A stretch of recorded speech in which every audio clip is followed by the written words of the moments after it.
Video A12 covers short multiplication, and for most of you this will be revision. You will have done this at some point before. So short division means multiplying any number at all by a single digit number. So in this particular instance we're multiplying this large number, 326, by our single digit number, which is 3. So to lay this out, most people lay it out like this, though your school might be slightly different. If your school's method is slightly different and you prefer to stick with that, then you can.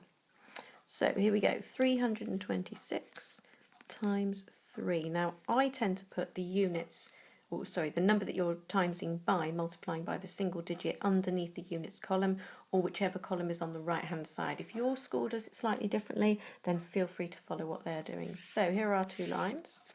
We have units, we have tens, we have hundreds. So if I just switch colour, we've got 6 times 3, which gives us 18. So we put our 8 there and carry our 1. And then we have to multiply our tens digit by the 3. 2 times 3 gives us 6, add 1 is 7. And then we have to multiply our hundreds digit by the 3. So 3 times 3 is 9, nothing to add on, which gives us 978. In this next example, again, it is short multiplication because we're multiplying by a single digit, but this time it's slightly harder just because there are more digits. So 9, 8, 7, 6, 5, 4. 987,654 times 3. There's our 3 that we're timesing by. I'll just switch to the red again so you can see what I'm doing as we go along. So first of all, your units times by your 3.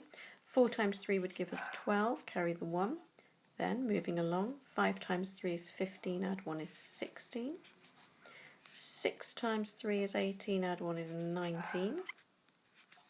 7 times 3 is 21, add 1 is 22. Squeaky pen's back. 8 times 3 is 24, add the 2 is 26. And finally, 9 times 3 is 27, add the 2 is 29. So putting our commas in for our answer, we should get 2,962,962. This final example is slightly harder because we have this decimal point, but as we know, decimal points are just dots. Sometimes they get in the way. In this particular occasion, they don't. All you have to do is lay it out in exactly the same way as we did before. So 3675, 3,675.2, if possible.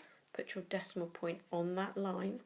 If you get into the habit of that, it will make your multiplying easier when we get onto long multiplication later on.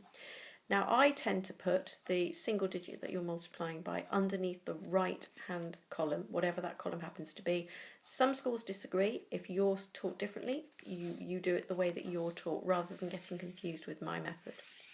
Okay, first thing, make sure you put your decimal point in. That way you don't have to worry about it later on, and it ensures the accuracy of your answer.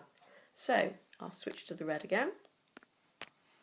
Here we go. 2 times 4 is 8. And then 5 times 4 is 20, carry the 2. 7 times 4, 28, add the 2 is 30. 6 times 4 is 24, add the 3, 27. 3 times 4 is 12, add the 2 is 14. So our decimal point is already there. We can put our comma in here to make it easier to read out, 14,700.8.